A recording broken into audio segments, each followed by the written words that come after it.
Hello. So, the book I'm reading today is called Just a Second by Steve Jenkins.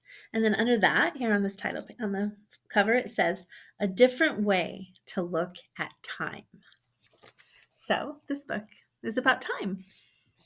It's a nonfiction book and has a lot of great information and a new perspective. A second goes by pretty quickly. In fact, several have passed since you started reading this sentence, and they just keep going by.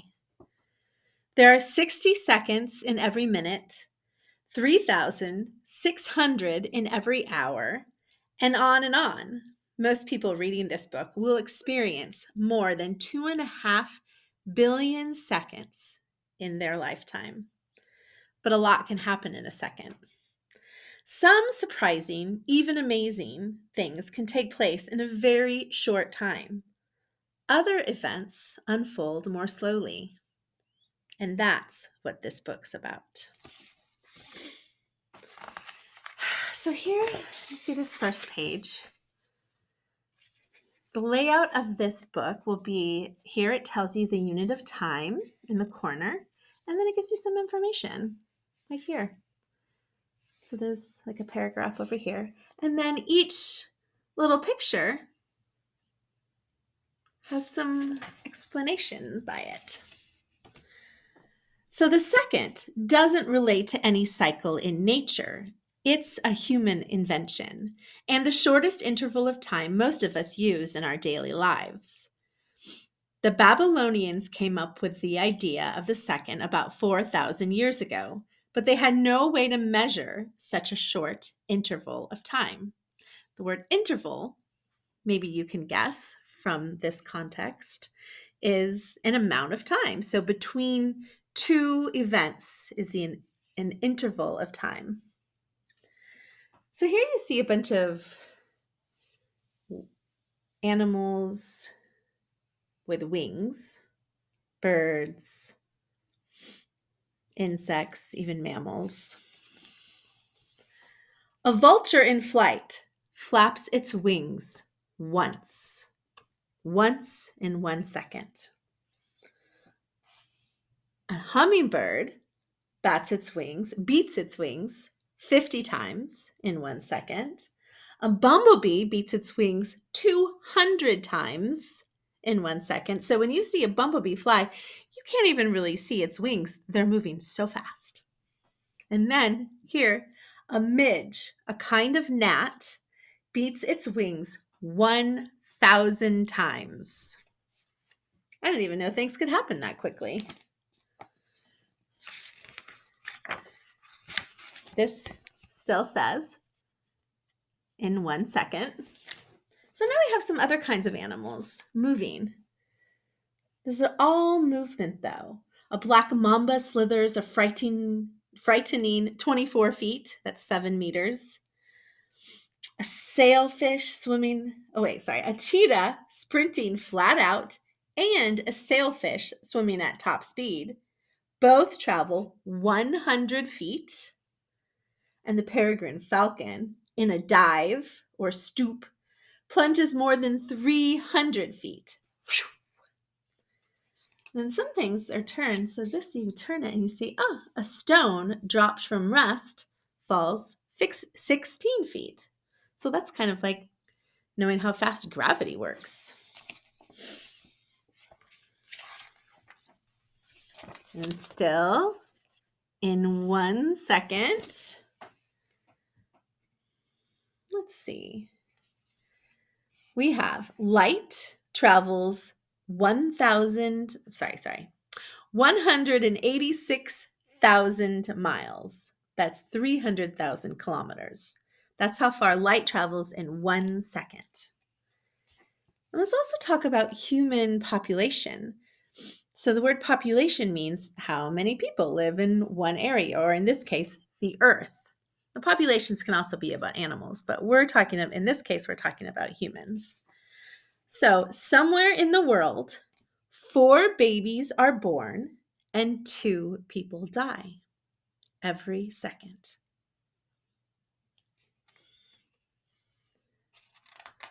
And also, turn this way, the Earth advances 18.5 miles in its orbit around the sun. So that's how fast the Earth goes around the sun in 1 second. That's pretty fast. In 1 minute, so we change the unit of time in 1 minute. The minute, like the second, isn't based on any natural cycle. The 60 minutes in an hour, like the 60 seconds in a minute, are based on a Babylonian counting system that was in use thousands of years ago. Yeah, it's interesting. It's like base 60. 60 seconds in a minute, 60 minutes in an hour. And these are different speeds. The moon, so while the Earth is traveling around the sun, the moon is traveling around the Earth. So the moon travels 38 miles in 1 minute in its orbit around the Earth. And here, a person standing in one spot at the equator travels 18 miles as Earth rotates. So the Earth is rotating around its axis 18 miles a minute. And the moon is going around the Earth at 38 miles a minute. This is also 1 minute. Ooh, we got some heartbeats. Now, I feel like the heartbeat would be a natural way for humans to tell time. It's something we all have. Animals, too. An elephant's heart beats about 30 times in 1 minute. A hamster's heart beats about 450 times. So the hamster's heart is much faster than the elephant's heart. I wonder why that is. Can you think of some reasons why bigger animals would have a slower heartbeat? We can think about that. An adult's heartbeat, so we're talking people now, beats about 70 times in 1 minute, and a child's heart beats 100 times in a minute. Ooh, and we have more world's population. The world's population increases by 149 people. So there are 265 people born and 116 people that die, all in 1 minute. Ooh, we're going back to the population. See the hand? In 1 hour. The hour was also created by humans. The hour we use today comes from the Egyptians. About 4,000 years ago, they began dividing the daytime and nighttime each into 12 parts. Very interesting. So, talking populations again, 15,913 people are born. 6,933 people die, meaning the world's population increases by 8,980 people just in 1 hour. And here we're talking the sun. Did you know the sun was also moving? So the moon is going around the Earth. The Earth is going around the sun. What's the sun going around? Let's see. The sun travels 500,000 miles on its trip around the center of the Milky Way galaxy. So the sun is moving around the galaxy. Nothing's standing still, not at all. Ooh, now we have in 1 day. The day is based on the rising and setting of the sun. The time it takes Earth to make 1 rotation on its axis. The day is the original unit of timekeeping in every human culture. We all experience it. Ooh, population. The world's population increases by about 215,000 people because 382,000 people are born and I keep messing up the thousands. 167,000 people die.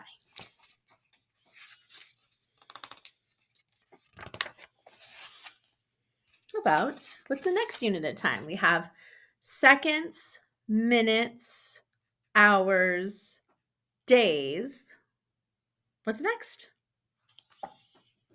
In 1 week. Over the ages, people found it useful to have a unit of time longer than a day, but shorter than a month, what we call a week. Weeks have varied in length from 3 to 20 days. Our 7-day week originated in, guess where? Babylonia, around 2,500 years ago. So can you imagine a 20-day week? Whew. Here's an interesting thing. Two little mice there. You know what it says? It says, 2 mice, a male and a female, meet and mate. We'll check in with them again soon. In the next unit, in 1 month. After the day, the month may be the oldest human unit of timekeeping. A month on our calendar is roughly based on the time it takes the moon to go through a full cycle of its phases, about 29 and a half days. Oh, here's population again. It's a lot more people now that we're talking a whole month, isn't it? The world's human population increases by about 6,556,000 people, because 11,616,000 people are born and 5,060,000 people die. Ooh, what does it say? In 1 year. The year is based on the time it takes for Earth to make 1 full circuit of the sun. Along with the day and the month, the year is one of the 3 basic units of time shared by people throughout history. Oh, want to see the mice? If all of the offspring of our original pair of mice survived and mated, the 2 rodents would now have more than 1 million living descendants. So those 2 mice in 1 year became 1 million. That's a lot of mice. What about light travels 6 trillion miles? This is called 1 light year. Now, 6 trillion is a very large number. There's a 6, and then there are 12 zeros. Anyone want to write 12 zeros? Anyone want to write 6 trillion? It's not that hard, but it is a lot of zeros because it's a very big number. So this book also kind of talks about things that are very fast and happen very quick from what it says. Also, things that are slower or take a long time. Has some old things. This is an interesting one. It would take 80,000 years for a spacecraft to reach the nearest star outside our solar system. A voyage across our galaxy would last almost, I thought it was 2 million at first, but actually it's 2 billion years. So when people say, oh, we can just go to a different solar system, it takes almost as long as humans have been around just to get to the closest star. So, I don't know. I don't think we'll ever go to a different solar system. But it's very interesting to think about. Here at the back of the book, you have some really great pages. You have human population, which is something we talked a lot about. There were some big numbers there.